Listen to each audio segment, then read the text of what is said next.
So what we're going to do here today is speak about two studies that both already have been published, but I also know that Laura Heusschen has some new intel that is not yet out there, and it's the long-term evaluation of one of the products that Fit for Me delivers to our patients. So I'm very enthusiastic to see what she's coming up with, and of course Marieke is going to tell us a little bit more about the practical point of view, because you can research everything, but in a clinical setting, things sometimes are different than what you would like to as a doctor. So I wanted to start off with the presentation of Laura. So if we could switch to her screen, then Laura can introduce herself, of course, and then afterwards start her presentation. So let's go, Laura. Let's see what you are going to tell us. Yes, and let's see. So thank you, Edo, for the nice introduction. I indeed will tell you something about the studies that were designed to test the efficacy of WLS Optimum. Myself, I'm a researcher at Vitalis, which is part of Rijnstate Hospital, for 2 years now. And the Vital-1 study was one of the first studies actually I started with when I became a researcher at the Rijnstate Hospital. So it's very nice to share something with about a study with you. And as you might know, WLS Optimum is a specialized supplement for sleeve gastrectomy patients. And as many of you might know, the sleeve gastrectomy is currently one of the most performed bariatric procedures. And some think that there is little risk of developing nutritional deficiencies after a sleeve, and that taking multivitamin supplements is not necessary. And this is definitely not the case, as deficiencies are frequently occurring, especially for iron, folic acid, vitamin B12, and vitamin D. So therefore, in 2012, Fit for Me developed a multivitamin supplement specifically designed for sleeve patients. And the efficacy of this supplement was tested in a double-blind randomized controlled trials.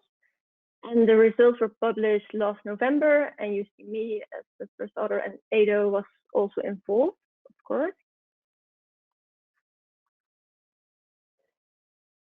So what we did, we included about 150 patients from Vitalis Obesity Clinic, and these patients were randomized to receive either the WLS Optimum supplement or a standard multivitamin supplement.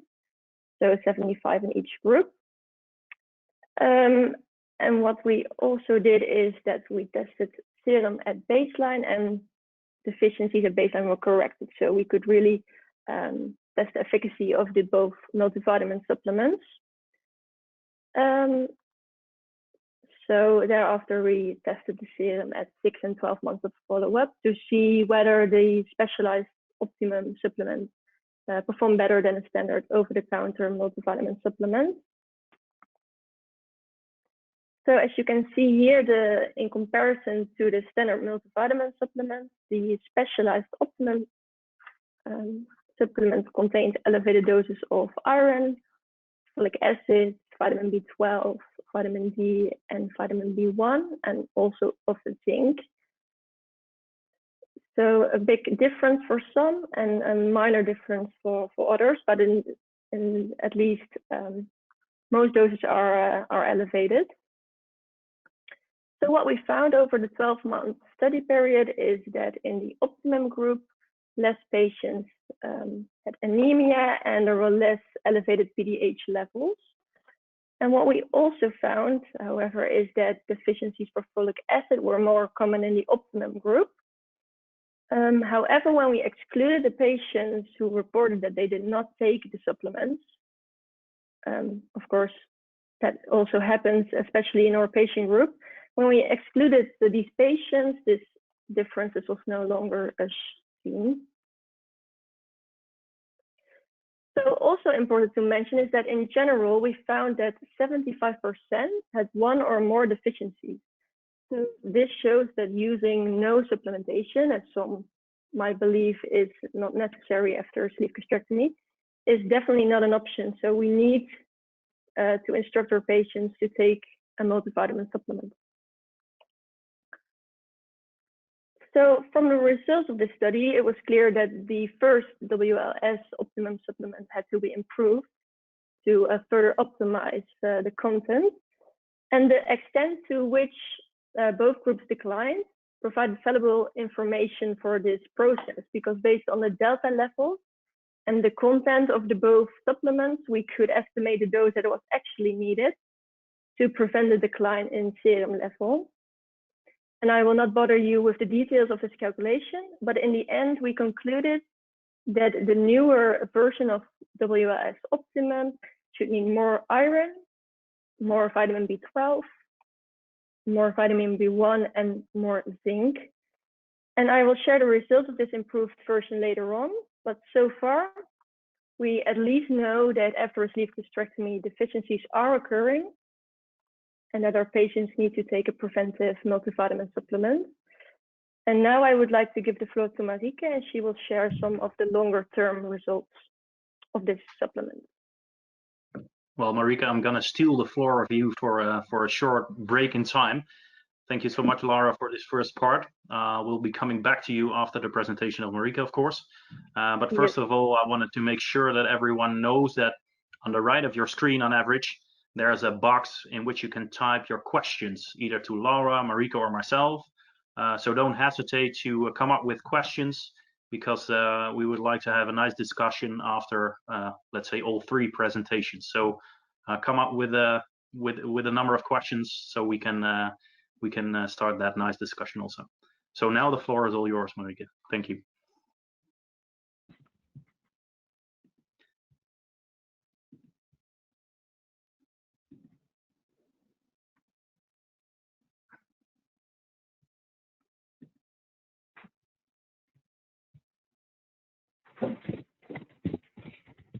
So thank you very much for this nice introduction.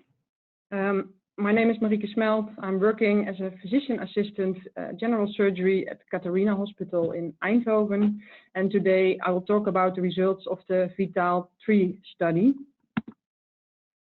The aim of this retrospective study was to examine the effectiveness of the WLS optimum on vitamin deficiencies when compared with regular multivitamins. This study was published last November in Obesity Surgery, and I'm very happy to share these results with you. Now I start on the top. All patients underwent a sleeve gastrectomy in the Catharina Hospital between 2011 and 2016. In total, 917 patients were included. 291 patients were included in the WLS optimum users group, and 679 patients were included in the regular multivitamin users group. Patients were free to purchase the supplement of their choice during this study, and the classification between those supplements was confirmed by available using data. The available using data of the Catharina Hospital was matched with the available using data by Fit4Me. And pre-operatively and post-operatively, serum vitamin values were determined 6 months, 12 months, 24 months, 36 months, and 84 months after surgery. In the next few slides, I will tell you about the significant differences in mean serum values between those two groups. Here you can see the serum ferritin, which showed a significant difference 6 months after surgery. There were also differences seen 12 months, 24 months, and 36 months after surgery. However, these results were not significant. And the significant difference at 6 months after surgery was in favor of the optimum users. The green line shows the serum values of the optimum users, and the blue line shows you the values of the regular multivitamin users. So in the next slide, you will see the serum vitamin D values. These results were significant 6 months and 12 months after surgery in favor of the optimum users. On this slide, you can see the serum vitamin B1 values, which were significant at 6 months and 12 months after surgery, also in favor of the optimum users. On the next slide, the difference seen in serum folic acid values. Serum folic acid values of the optimum showed significant differences at 6 months, 12 months, 24 months, and 48 months after surgery. All values were below 23, and the regular multivitamin users have lower serum folic acid values of all time intervals. Here you can see the serum vitamin B12 values. The difference between both groups is limited, but there was a significant difference on 12 months after surgery in favor of the optimum users. The next few slides will show you the significant differences in percentage of deficiencies de novo during our study. You will see deficiencies among the regular multivitamin users on the right side, and you will see the deficiencies of the optimum users on the left side. And here you can see the percentage of anemia, which was significantly higher in the optimum users group at 24 months after surgery and 36 months after surgery. On the next slide, you will see the iron deficiencies, which shows a significant difference between those groups. There was a significant higher percentage of iron deficiencies in the optimum users group 24 months after surgery. Here you can see the vitamin B1 deficiencies, which shows a significant difference 24 months after surgery in favor of the optimum users. And on this slide, you will see the optimum users group, which shows a significant lower number of folic acid deficiencies 12 months and 24 months after surgery. Vitamin B12 deficiencies shows also a significant difference 12 months after surgery in favor of the optimum users.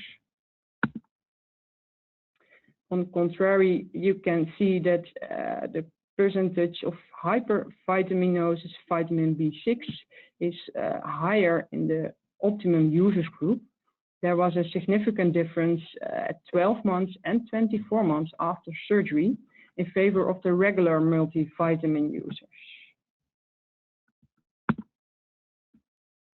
This slide shows you the total number of patients with deficiencies de novo, the most important slide, if you can see, because there were significant differences in favor of the optimum users group on all time intervals.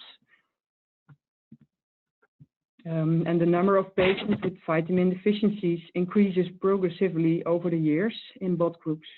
Therefore, lifelong multivitamin use and lifelong follow-up is necessary.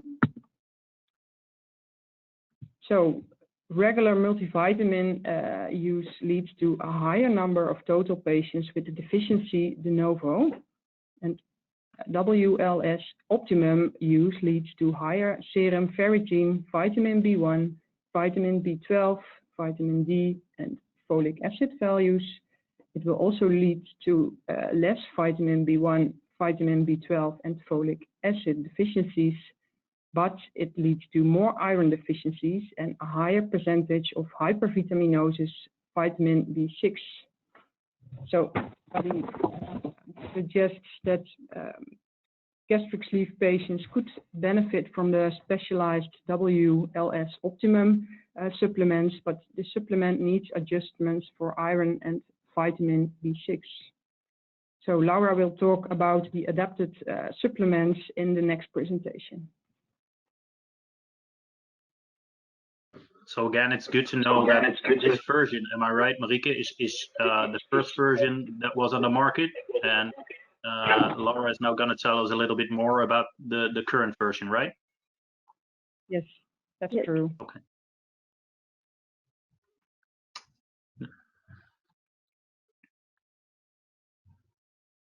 Okay, so indeed, as Edo also already mentioned, I'm going to tell you something about the new version, so the version that is currently on the market. So it is called the Vital 2 study. And the methods were a bit different than the first study. We did not perform a randomized controlled trial, but it was an open clinical trial, so an open label trial. And we only had one group of 75 patients that received the new supplement. For the rest, the methods were similar as the previous study. So again, deficiencies at baseline were corrected and serum was measured at 6 and 12 months of follow-up. And compared to the previous version, the new version of Optimum contained higher doses of iron, of folic acid, of vitamin B12, of vitamin B1, and of zinc. And I want to point out that especially the content of vitamin B12, the dose of vitamin B12, is 10-fold higher in a new version. So that is really a large increase in vitamin B12 in the newest version. So what did this mean for the serum levels? First, we saw that deficiencies for vitamin B12 and for phosphates were less common in the new group, so the new group. Of course, we will also want to see what is the effect on the serum levels of the nutrients that were improved. So first one was ferritin. And for ferritin, as you can see, serum levels increase in the first 6 months, but then they decline again. And overall, ferritin levels slightly increase in both groups. And I put for your information, I put the reference values of each nutrient in the lower right corner, so you can compare the reference values with the mean serum values. So for vitamin B12, we see a large and significant difference between the groups at 6 and 12 months of follow-up, while serum vitamin B12 levels decrease in the first version, so that is the green line. The vitamin B12 levels in the new version, so the second version in the blue line, they remain stable over time. So it is significant difference at 6 and 12 months of follow-up, which is great to see as a result of the higher dose, of course. So for vitamin B1, we see that serum levels decrease in the first 6 months, after which they slightly increase again. And overall, the decrease in serum levels is less in the Optimum 2 group. But of course, we would prefer stable levels if possible. And for zinc, although serum levels were lower at baseline in the Optimum 2 group, we saw that at 6 months, serum zinc levels were significantly higher, and they increased again over time, instead of a decrease in the serum levels of the patients who received the old version. So that's also, of course, a very positive result. So if we come back to one of the last slides of my previous presentation a few minutes ago, we concluded based on the results of the first study that several nutrients had to be improved in the second version, and this was done. So what can we conclude about the results of the second study, and so the efficacy of Optimum 2 in comparison to the first one? We can conclude that for vitamin B12 and zinc, serum levels were significantly higher in the group who received the new version. So that's very positive that this is also reflected in the serum levels, this increase. And vitamin B1 levels declined, and ferritin levels remained stable, and vitamin B1 declined. And this suggests that the dose of these two vitamins, at least vitamin B1, could even be further increased to maintain stable serum vitamin B1 levels. So to conclude these two studies, so the efficacy of the first version and the second version, I have a few take-home messages, and one, the first one I already mentioned a few times before, that it is necessary to take a multivitamin supplement after a sleeve gastrectomy. and especially, preferably a specialized one, such as the WLS Optimum, and the new version, so the Optimum 2, seems very good at preventing deficiencies and maintaining stable serum levels for most nutrients. And I hope I can share in the near future the results of the second study, so you can read that at home. So thank you all for listening, and if there are any questions to me, Marieke, or Edo, you can ask them. Well, excellent, Laura, and of course also Marieke for your great presentations here. I must say that the audience has listened to us, because there are many questions being asked. So we'll see which one we are able to answer right now. If there's questions that we've missed, then we will answer them also afterwards. But keep sending them in. First of all, I want to ask you, Marieke. There were some surprising results, right? Taking something which should be better than a regular multivitamin led to more iron deficiencies in your study. So the clinical one. So you just advised patients to take it, and then it seems as if there were more iron deficiencies. How did that come, in your opinion?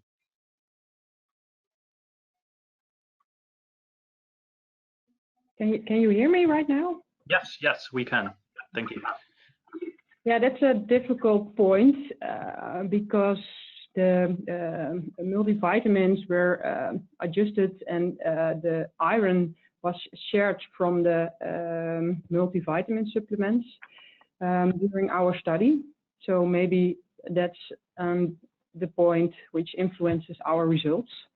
I don't know at when time point the multivitamins were, the iron was shared from the multivitamin supplement. Can you tell that, Edo? Sorry, what was the question again? At what point? At some time point, you the optimum, the iron in the optimum supplements was shared from the supplement. Oh, right. Yeah. Well, that was of course only with the chewables. So there's a difference in between the capsules and the chewables in that sense. And in the chewables, they were already separated right away. I think I see one of your screens in our screen now. So perhaps I think it's yours, Laura. So if you can stop sharing, then. But we didn't do a sub-analysis between the chewable and the capsule variants. So right. Maybe could be an influence on our results. I think if I remember correctly, it's also it might also be that patients that have become deficient with a regular multivitamin sometimes switch to Optimum. So it's a little bit more differentiated group than it was homogeneous. That might also explain the difference.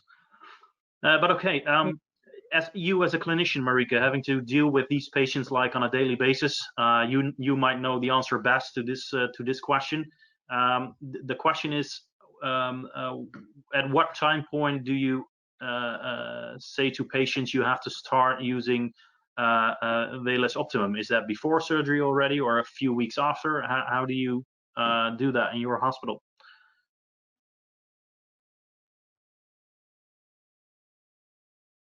Are you still with us, Marieke? I think you're.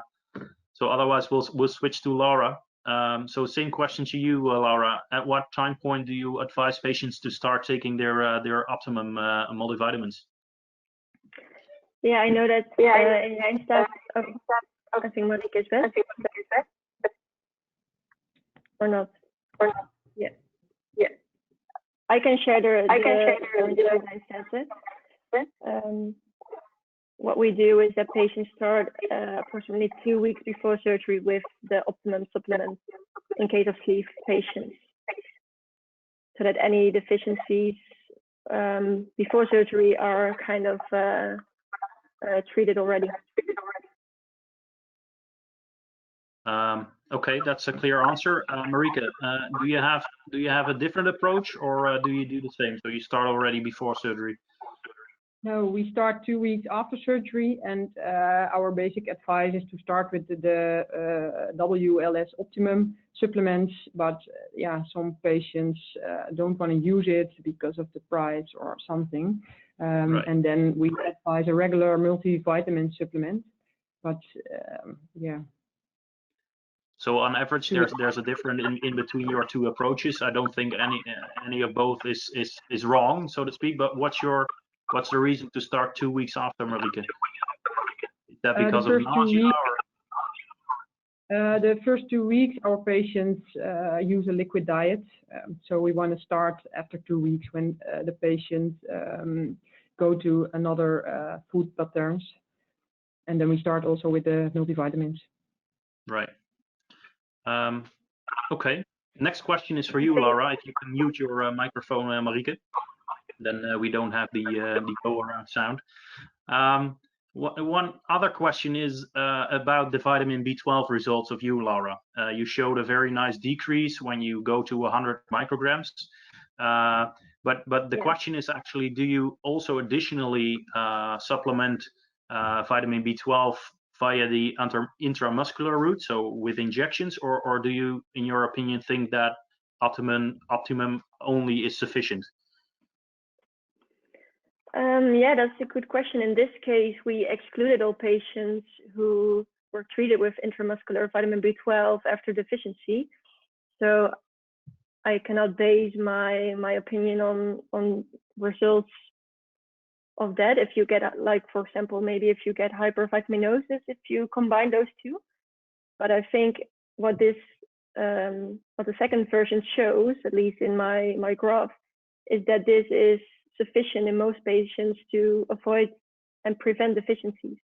So then you would not need an intramuscular injection.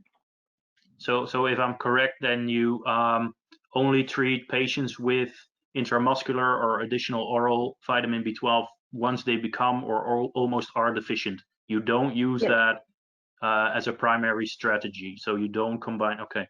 Is that the same for you, Marieke? Do you also just start with optimum and only supplement vitamin B12 when necessary? Or do you combine the two? No, we only advise the optimum multivitamins, and when a patient becomes deficient, then we start with intramuscular injections. Right. I would recommend the same. I must say that we now see so little patients with those deficiencies that you only have to treat the ones that almost become deficient.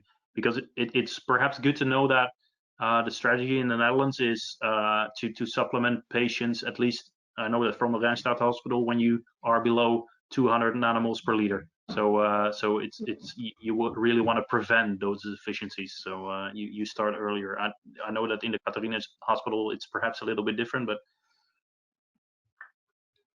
next question. Sorry, what do you want? Vitamin B12 injections when the serum vitamin is below 200, or when the serum vitamin B12 is between 200 and 300, then we look to the methylmalonic acid.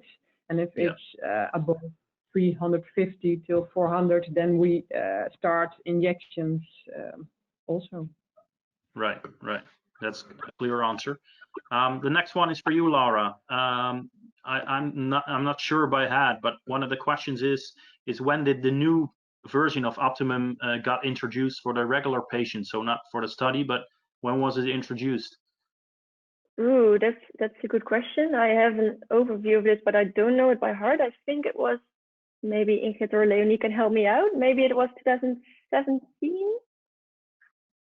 I think it was something like October 2017. So it's already quite a number of years on the market, and that's because that was also one of the points for the study of Marieke, because we had to make a cutoff value over there also. So we only wanted to include patients who use the 1.0 version. So for the one who asked that question, at least it's been on the market for over 2 years now. So all your patients get the most updated version there is. Another question for you, Marieke. The question is it necessary to use calcium, so calcium with vitamin D, besides VLS Optimum, And especially looking at vitamin D, is it necessary to further increase that vitamin D intake once it is already so high in there? We see a very high percentage of vitamin D deficiency. So I think suppletion of vitamin D is necessary lifelong.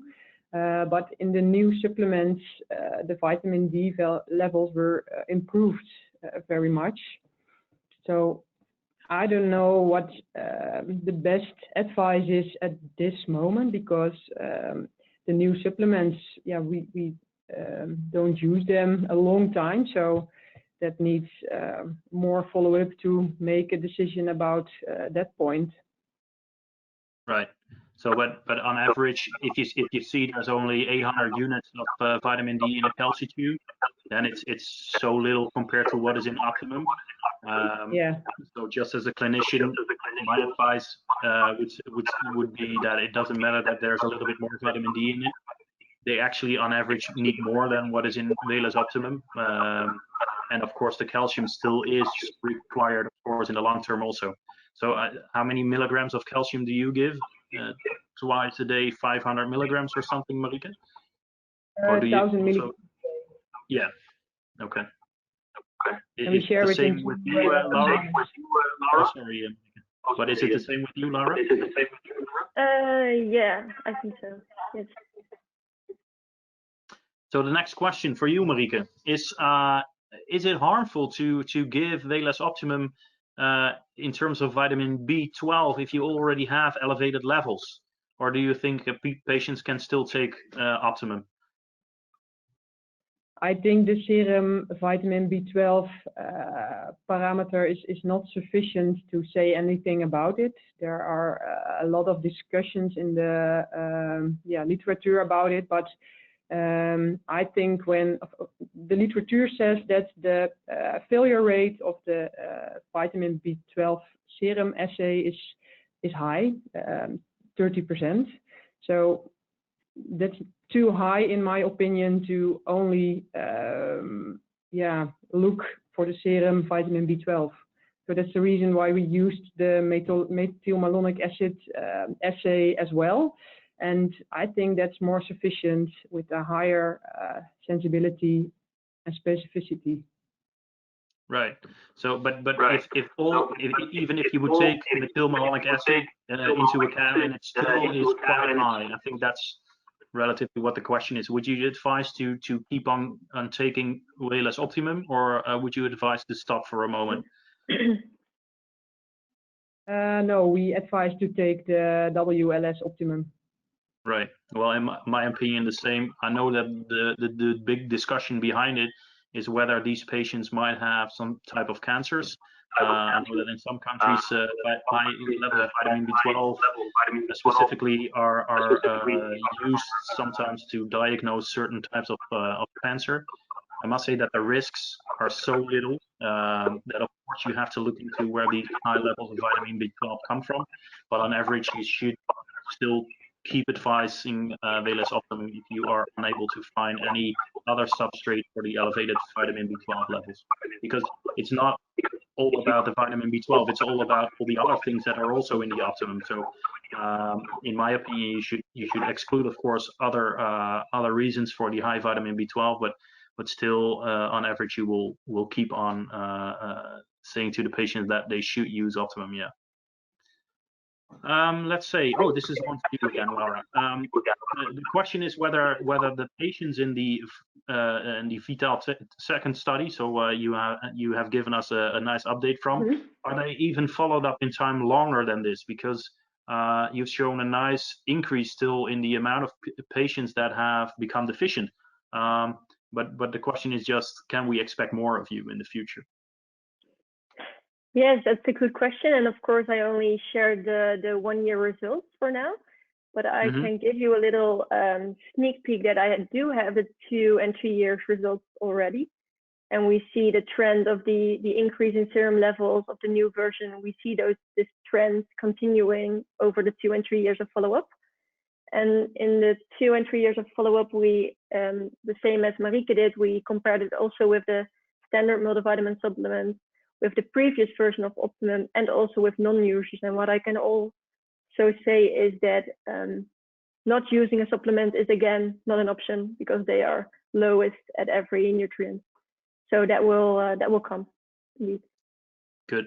That's good to know, of course, especially also because you are together with Marieke also looking in how to improve it any further.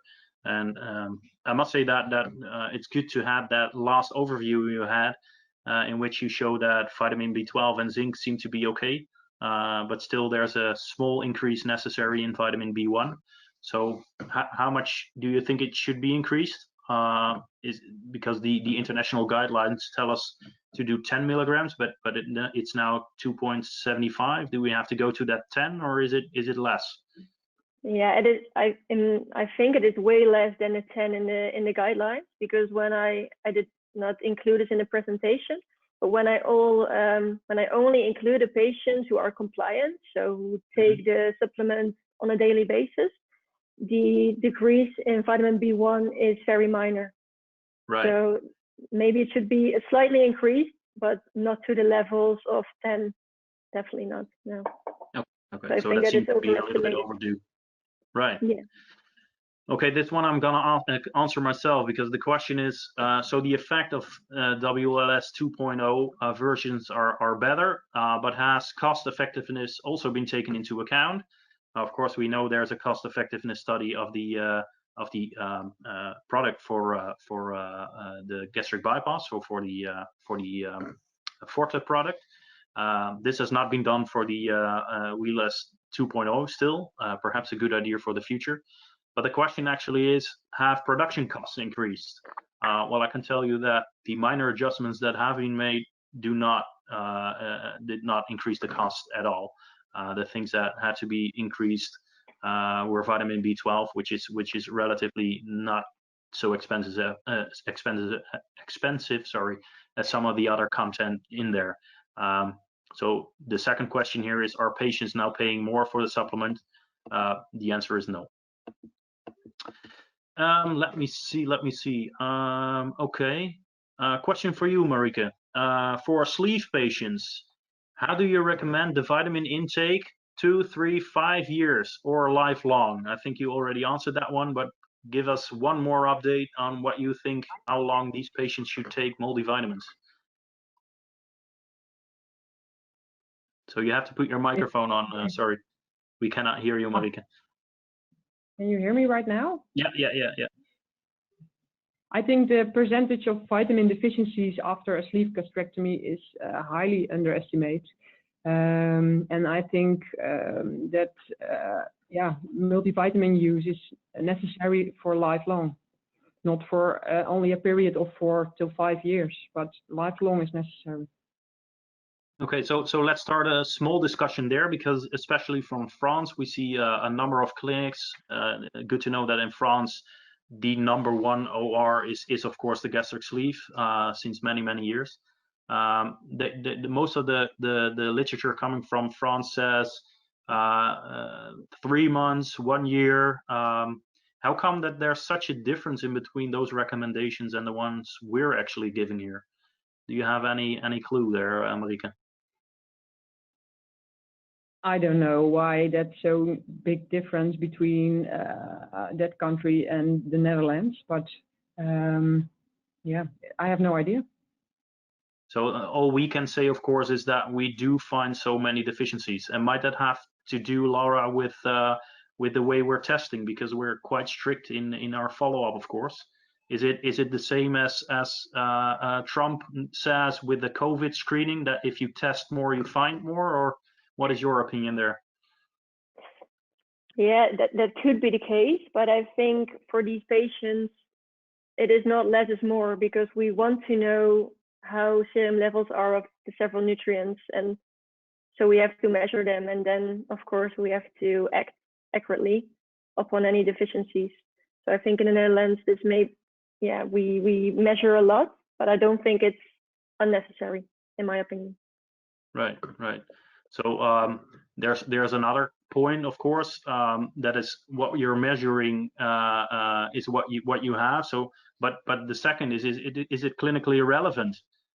So even if you have deficiencies, is it necessary to then screen them, and if you find a deficiency, supplement them, or do patients not notice anything in a clinical setting, Laura?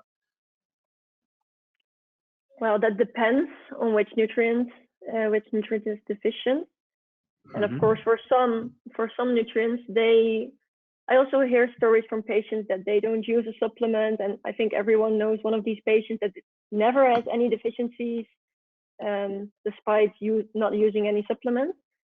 But I think it's also good to keep in mind that you are taking this for the longer term. So even if you're not deficient now or you don't have any complaints now, it doesn't mean that you're not deficient or you don't get any complaints in like 2 or 3 or 10 years from now. Right. So I think it's also good to keep in mind. So that's an opinion I can share. That's exactly what I would have loved to hear as an answer, and you're spot on, I think. Another question is, to me personally, it says, "Dear Professor," well, hopefully in the future, but I'm still only a doctor. But what would you recommend about vitamin D deficiencies? First of all, the amount of deficiencies we see in the Netherlands, which is like the dark country of the north, is pretty high, right? So it's 70–80% of patients that preoperatively actually have deficiency.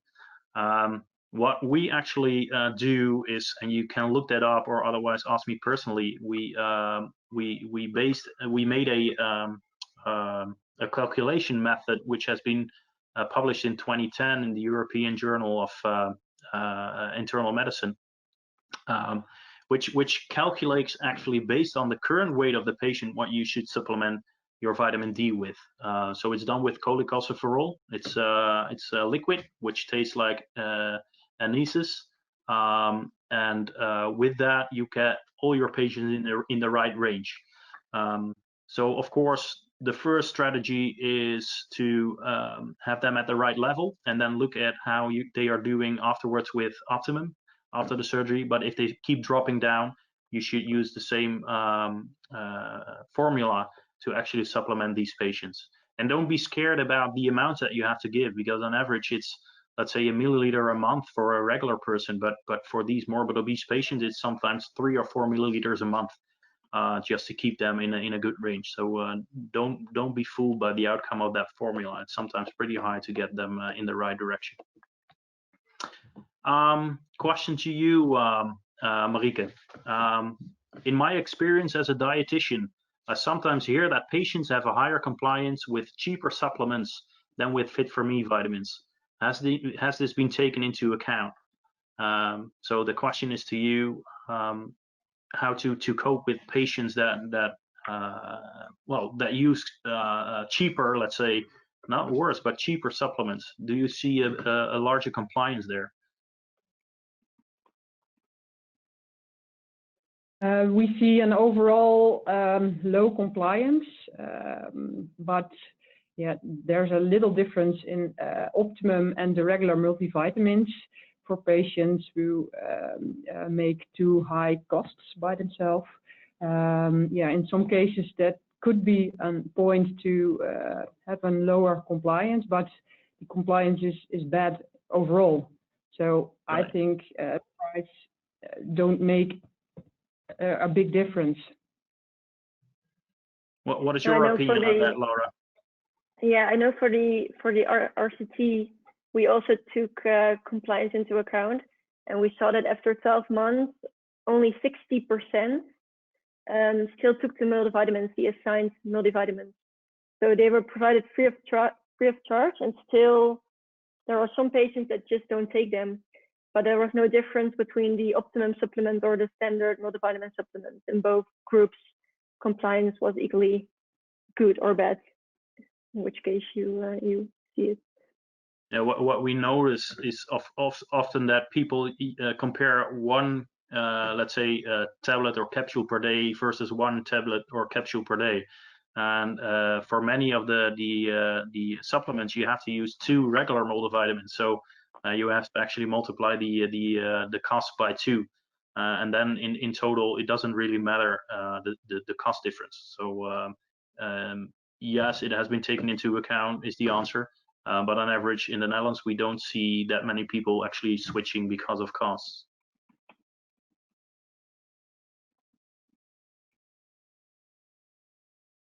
So the next question, pretty hard one, I think.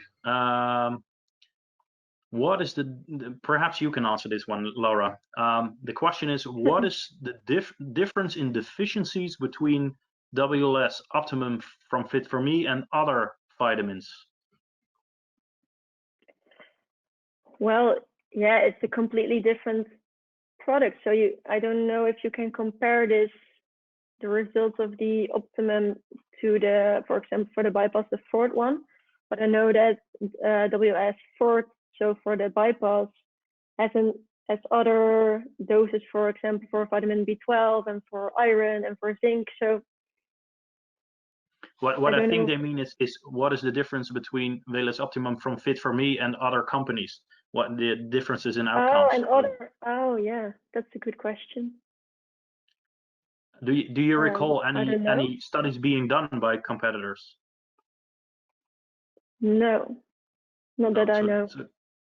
So the biggest issue that we have is I would love to see the differences, but unfortunately, so far nobody actually did any additional research with other WLS multivitamins. There's one from a small company from the US, but that is not available over here. So and those seem to have a little bit the same deficiencies, but the problem is that they have completely different amounts in it, especially the same what you mentioned with Fort. So actually we can't really answer that question because there's no other companies do not actually do any research. So Marieke, are you still with us? Because your screen is on my screen at least blocked, but can we still hear you?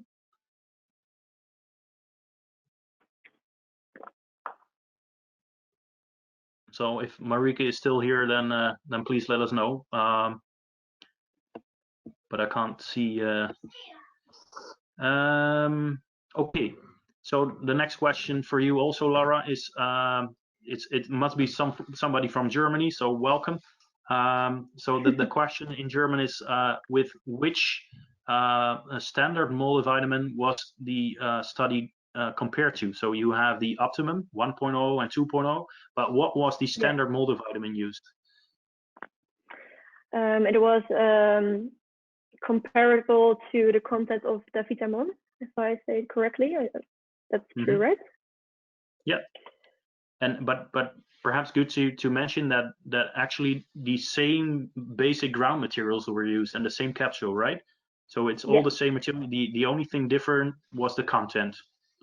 Yeah, so for patients, but also for us, we couldn't tell the difference between the two supplements on the appearance or how did it taste or smell, or it was completely the same to avoid any bias.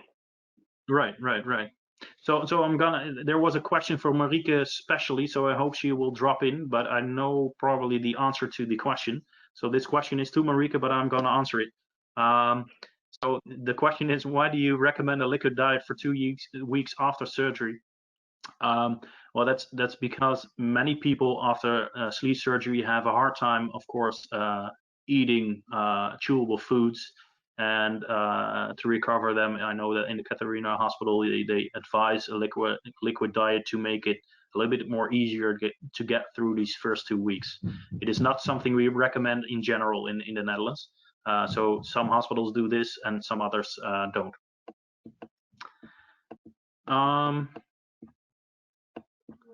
Let's see. Okay, I see that we only have a few minutes left, so we're gonna try to answer as many questions as we have. Okay, right. So it's a very important question actually. So I'm gonna try to before we have to close out. How do we teach the GP to follow up these deficiencies? Have you any idea for that, Laura? Yeah, that's a very important point. That I think in general GPs their knowledge is increasing about surgery and about supplementation after surgery, but I think the communication is key in this case. So we have to communicate with them and explain them why they have to be strict on those supplementation and serum tests, blood tests, maybe we could do something like this with inviting GPs. That would be nice, I think. But I think, yeah, we just have to communicate with them and explain them why it's necessary. So I know locally that you do sessions with GPs. So they come in, let's say, a couple of times a year or something. They are invited to get informed on how to supplement and how to care after these patients. Am I correct? So is that a strategy that will work also in other regions?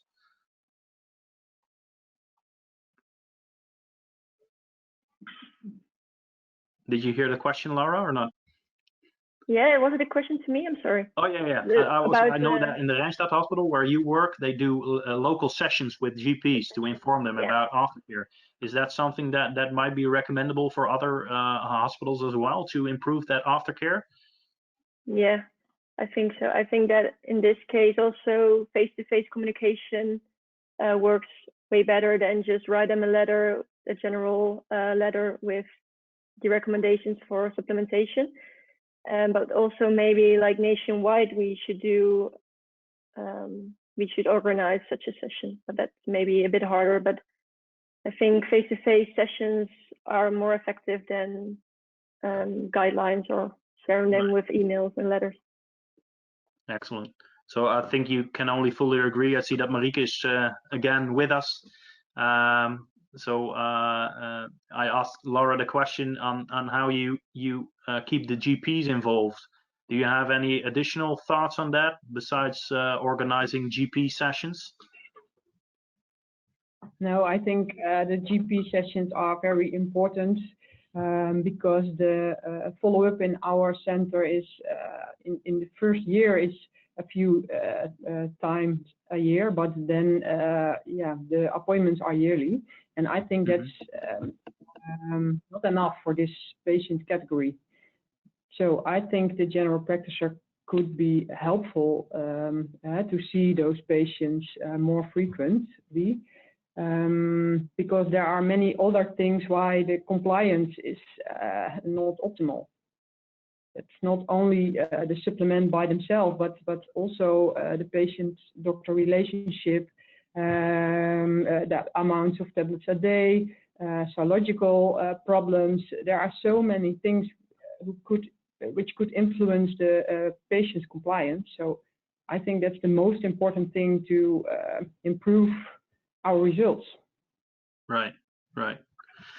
Yeah, that makes sense. I mean, getting the GP involved is perhaps the most important to get that patient in your scope for the upcoming 10-20 years. Of course, at one point in time, you will probably lose that patient out of sight, of course, and it's very important to have at least one stable factor, and that might be the GP in many cases.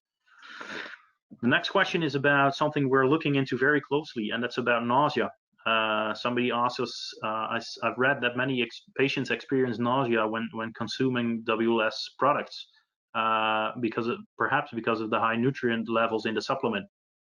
And the question is actually, would the absorption of the nutrients via food matrix be more efficient? Okay, so that's a pretty hard question to answer because there's no research on that. But perhaps we can tell a little bit about what we're actually trying to do, because it's indeed something that we hear more often. It's not as big as everybody says, because we did a large international review to see how many patients experience actually some form of nausea. So there's many different forms, and it's only a small percentage in total. But it is a problem that we should take seriously, because again, coming back to you, Marieke, on compliance for multivitamins, that's if you get nauseous from something, you don't want to take it. And it probably has to do with some of the high levels that are in there. So actually, for example, we're now looking into a capsule that releases the nutrients a little bit later, because the sensory part of, for example, vitamin B12 is only present in the stomach. So if you would be able to release all the content only in the duodenum at first, then you would have so many much less people that would experience that nausea. So it's not about adjusting the doses, I think, because those doses are necessary to keep those B levels and zinc levels, for example, and iron levels up to a significant standard, but it's all about the releasing point. So we're already working on that for a couple of years, and I must say that the first results do look promising. So nausea will become something of the past, I hope. But I'm very optimistic that for many patients that we have a very good transition towards an even better product in terms of nausea. Okay, let me see. Okay, yeah. Oh, so the next question is for you, Laura. It's a little bit similar than one of the earlier questions. What's your opinion about giving supplements pre-bariatric surgery? So you already told us you want to start 2 weeks before. And why is that? Why should you start 2 weeks before? I think you already mentioned that very shortly, but can you give us a short heads up once more? Yeah, one of the reasons is for current deficiencies before surgery to treat them, but also what I think is also important is that you teach patients to take these supplements when they don't feel nauseous or not so good after surgery. So if after surgery you don't feel so well and you have to start taking the supplements, maybe you connect those two together. So you think you feel less good or nauseous because of the supplement, but actually it's just because you just had surgery. So when you start in advance for surgery, you're already used to taking these supplements. Right. So, but you don't recommend to stop, for example, for 2 weeks after surgery. You keep advising it directly after surgery also.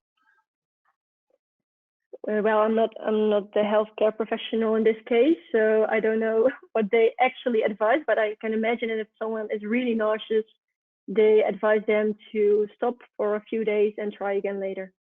But right. Not in all patients. I think that's a good advice. I would say the same for you, Marieke. Do you have, because you start 2 weeks after because of a partially different reason, but do you have a lot of patients that still report nausea after starting 2 weeks or starting 2 weeks after surgery? I don't know how high the percentage is of patients who are still nausea after taking the supplements.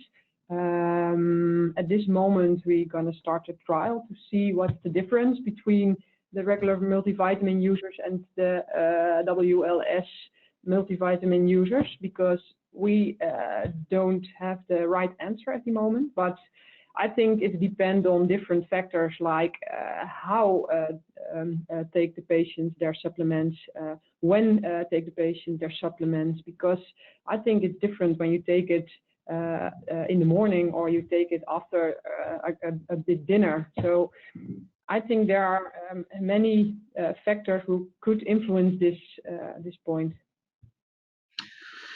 That's probably very accurate. I must say that we see a lot of differences in between countries, and especially in you see a lot of differences in between countries that have different eating patterns. So, for example, in countries where people used to take their capsules or chewables in the morning, but do not actually eat any breakfast, you see that the amount of people with nausea there is a little bit higher, for example. So there's a lot of tips and tricks, but I would first suggest let them read the package very carefully, because there are some tips and tricks on there. And even if they experience nausea, there's a lot of things you can do actually to reduce or get it completely out of the way when you change the time you take it, or take it in a different manner. Or some people really like to take a cup of coffee with it. That's okay. I mean, as long as the nausea is little. So I got here a heads up that the organizers are asking us to make an ends meet. So to round it up, do you have any last remarks here, Marieke?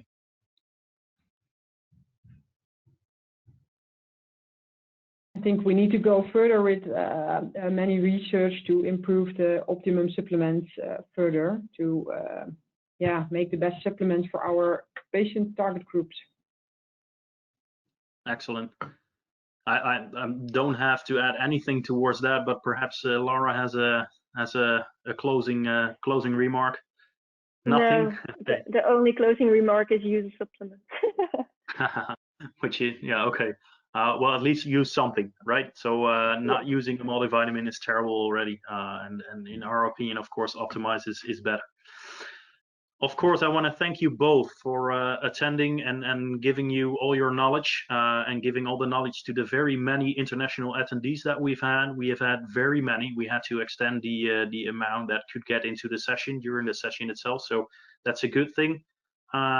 Of course, you already gave your handouts of the studies that you just discussed, and also everything will or has been recorded and will be available for the ones that prescribe to this session, but also will be available at the Fit for Me research website. So if you want to take another look at yourself, Marieke or Laura, you can do that afterwards also. Thanks again for thanks again, Ingrid and Leonie, for organizing this. And of course, I think that I can only speak for myself, but I think also for Marieke and Laura, it's been a pleasure to be here. And if you have any additional questions to us personally, do contact us. It's also in the presentations, or otherwise ask via Fit for Me to get your questions in. And the last questions that are still here, I will answer personally. So they will come to you in a moment. Thanks so much, and speak to you all soon. Thank you, Edo, for sharing. Bye-bye.